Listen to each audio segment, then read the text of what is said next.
America ने सोचा था भारत को टैरिफ से डरा देंगे। मोदी ने यूरोप से हाथ मिलाया और ट्रंप का पूरा गेम ही पलट दिया।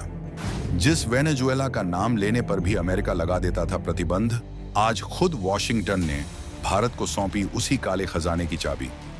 रूस से दोस्ती तोड़ने के लिए अमेरिका ने चला अपना आखिरी ब्रह्मास्त्र, भारत के चरणों में रख दिया दुनिया का सबसे बड़ा तेल भंडार।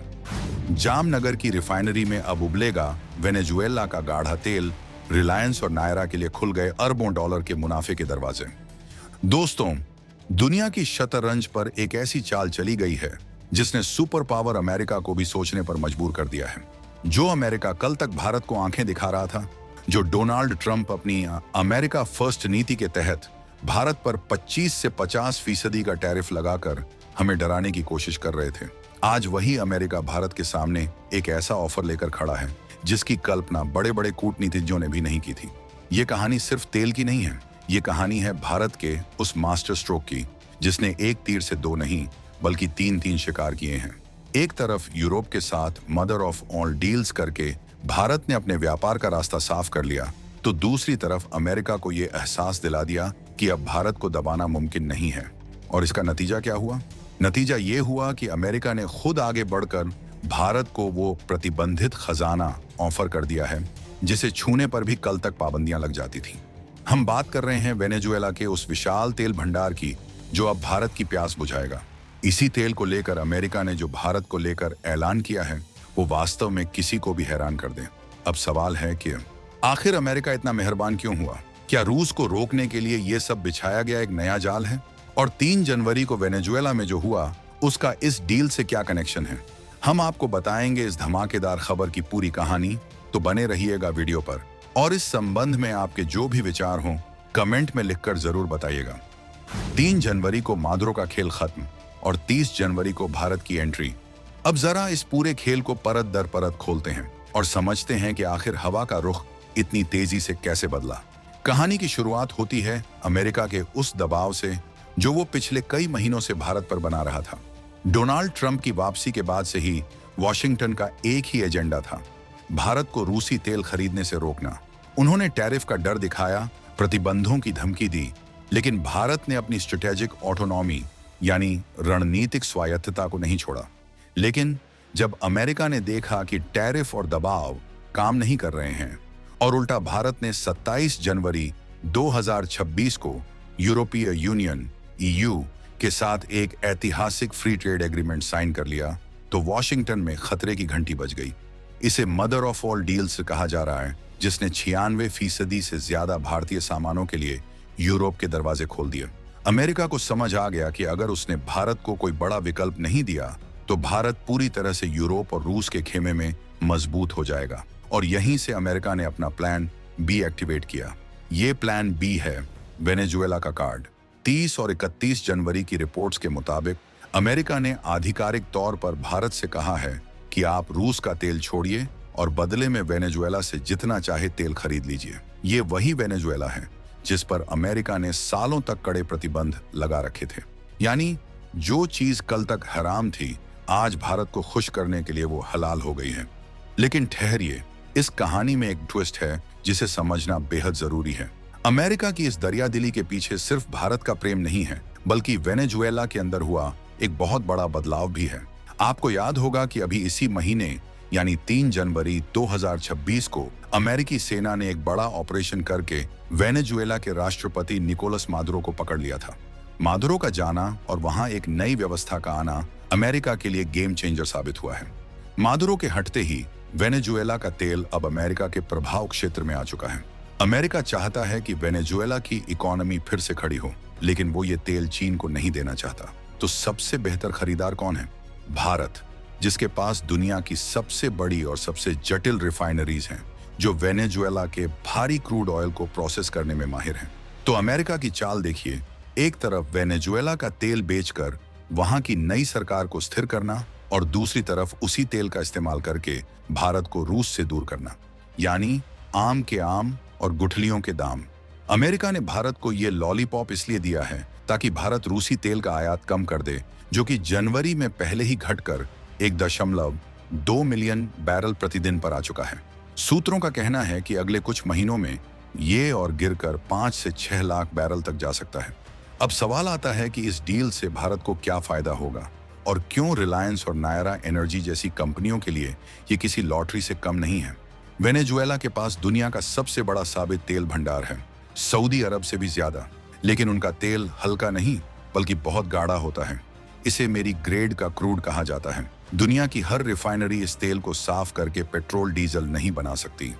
इसे प्रोसेस करने के लिए बहुत ही एडवांस टेक्नोलॉजी की जरूरत होती है और वो टेक्नोलॉजी भारत के पास है। जामनगर में रिलायंस की रिफाइनरी दुनिया की सबसे बड़ी रिफाइनरी कॉम्प्लेक्स है, जो इसी तरह के सस्ते और गंदे तेल को सोने में बदलने की ताकत रखती है। रिलायंस ने मार्च 2025 में ही अमेरिकी प्रतिबंधों के डर से वेनेजुएला से तेल लेना बंद कर दिया था। लेकिन अब खबरें आ रही हैं कि रिलायंस इंडस्ट्रीज ने फिर से अमेरिकी ट्रेजरी डिपार्टमेंट से बात शुरू कर दी है और वेनेजुएला से तेल खरीदने का परमिट मांग रही है। रिलायंस ने तो यहां तक संकेत दे दिया है कि अगर वेनेजुएला का सस्ता तेल मिलता है तो वो रूसी तेल को पूरी तरह से छोड़ सकती है। सोचिए, वेनेजुएला का तेल रूस के तेल से भी सस्ता मिल सकता है, क्योंकि अभी वहां बाजार नहीं है। भारत को कम दाम में कच्चा तेल मिलेगा, हमारा इंपोर्ट बिल कम होगा, रुपया मजबूत होगा और पेट्रोल डीजल की कीमतों में स्थिरता आएगी। ये भारत की एनर्जी सिक्योरिटी के लिए एक बहुत बड़ी जीत है। लेकिन क्या ये सब इतना आसान है? क्या रूस चुपचाप ये सब देखता रहेगा? ये जियोपॉलिटिक्स का वो हिस्सा है जहां खतरा सबसे ज्यादा है। रूस भारत का पुराना और भरोसेमंद साथी है। पिछले 2-3 सालों में जब पूरी दुनिया ने रूस का बहिष्कार किया, तब भारत ने रूस से रिकॉर्ड तेल खरीदकर उसकी अर्थव्यवस्था को संभाले रखा। अब अगर भारत अचानक रूस से मुंह मोड़कर अमेरिका के कहने पर वेनेजुएला की तरफ जाता है, तो मास्को में बैठी पुतिन सरकार इसे कैसे लेगी? हालांकि भारत सरकार बहुत ही सधे हुए कदमों से चल रही है। भारत ने हमेशा कहा है कि वो अपनी ऊर्जा जरूरतों के लिए वहां जाएगा जहां उसे सबसे अच्छी डील मिलेगी। हमारे विदेश मंत्री एस जयशंकर ने कई बार दुनिया के मंचों पर यह साफ किया है कि भारत की विदेश नीति भारत फर्स्ट है। अगर रूस सस्ता तेल देगा तो हम रूस से लेंगे, अगर वेनेजुएला सस्ता देगा तो हम वहां जाएंगे। लेकिन कूटनीतिक गलियारों में चर्चा यह है कि अमेरिका का यह ऑफर दरअसल एक सौदा है। अमेरिका ने भारत से कहा है, हम तुम्हें वेनेजुएला का तेल देते हैं, तुम यूरोप के साथ व्यापार करो लेकिन रूस की फंडिंग बंद करो। ये भारत के लिए एक तरह की अग्नि परीक्षा भी है। हमें अमेरिका के साथ रिश्ते भी निभाने हैं और रूस को भी नाराज नहीं करना है। लेकिन जिस तरह से भारत ने यूरोप के साथ डील करके अमेरिका को बैकफुट पर धकेला है, उससे साफ लगता है कि नई दिल्ली अब वॉशिंगटन के दबाव में नहीं बल्कि अपनी शर्तों पर बात कर रही है। अब जरा वेनेजुएला के नजरिए से भी देखिए। सालों के प्रतिबंधों, गरीबी और राजनीतिक अस्थिरता के बाद वेनेजुएला के लिए भारत जैसा बड़ा ग्राहक भगवान की तरह है। भारत दुनिया का तीसरा सबसे बड़ा तेल उपभोक्ता है। अगर भारत वेनेजुएला से नियमित तेल खरीदना शुरू कर देता है तो वेनेजुएला की अर्थव्यवस्था में फिर से जान आ सकती है। वहां के लोगों को रोजगार मिलेगा और देश की हालत सुधरेगी। और अमेरिका यही चाहता है। अमेरिका चाहता है कि वेनेजुएला में स्थिरता आए ताकि वहां से शरणार्थियों की जो भीड़ अमेरिका की सीमाओं पर आ रही है वो रुके। यानी इस एक डील में अमेरिका अपने 3 मतलब साध रहा है: रूस को कमजोर करना, वेनेजुएला को स्थिर करना और भारत को अपने पाले में रखना। लेकिन भारत भी कच्चा खिलाड़ी नहीं है। भारत ने यूरोपियन यूनियन के साथ जो डील की है, उसने भारत के लिए एक बड़ा सुरक्षा कवच तैयार कर दिया है। अगर कल को अमेरिका फिर से टैरिफ की धमकी देता है तो भारत के पास यूरोप का $27 ट्रिलियन का मार्केट खुला पड़ा है। यूरोपियन यूनियन के साथ हुए इस समझौते ने भारत के ऑटोमोबाइल, टेक्सटाइल और मशीनरी सेक्टर के लिए टैरिफ को लगभग 0 कर दिया है। ये भारत की अब तक की सबसे बड़ी कूटनीतिक जीतों में से एक है। इस पूरे घटनाक्रम में एक और दिलचस्प एंगल है: प्राइवेट प्लेयर्स का मुनाफा। भारत की सरकारी तेल कंपनियां जैसे इंडियन ऑयल, IOC और भारत पेट्रोलियम, BPCL, तो वेनेजुएला से तेल लेने की रेस में हैं ही, लेकिन असली बाजी मार सकती हैं प्राइवेट कंपनियां। रिलायंस इंडस्ट्रीज और नायरा एनर्जी, जिसमें रूस की रोसनेफ्ट की भी हिस्सेदारी है, के पास ऐसी रिफाइनरीज हैं जो वेनेजुएला के तेल के लिए ही बनी हैं। नायरा एनर्जी की वॉर्डिनार रिफाइनरी भी भारी क्रूड को प्रोसेस करने में सक्षम है। अगर अमेरिका की हरी झंडी मिल जाती है तो ये कंपनियां भारी मुनाफा कमाएंगी। वेनेजुएला का तेल डिस्काउंट पर मिलेगा और उसे रिफाइन करके जो डीजल और जेट फ्यूल बनेगा, उसे ये कंपनियां यूरोप और अमेरिका को ही वापस बेचेंगी। जी हाँ, ये वही पुराना चक्र है। रूस का तेल रिफाइन होकर यूरोप जाता था, अब वेनेजुएला का तेल रिफाइन होकर दुनिया में जाएगा। भारत दुनिया का रिफाइनिंग हब बनता जा रहा है। अमेरिका को भी पता है कि उसके पास वेनेजुएला का तेल प्रोसेस करने की क्षमता तो है, लेकिन भारत जैसी दक्षता और सस्ता लेबर नहीं है। इसलिए भारत को बीच में रखना अमेरिका की मजबूरी भी है और जरूरत भी। भारत के लिए यह भी एक बड़ा मौका है कि वो अपने पुराने बकाये को वसूल सके। वेनेजुएला पर ओएनजीसी का करीब 400 से 500 मिलियन डॉलर का डिविडेंड बकाया है। तेल खरीद के बदले भारत इस पैसे को भी एडजस्ट कर सकता है। ये सब बातें अभी पर्दे के पीछे चल रही हैं, लेकिन इतना तय है कि आने वाले दिनों में भारत और वेनेजुएला के बीच तेल टैंकरों की एक नई लाइन शुरू होने वाली है।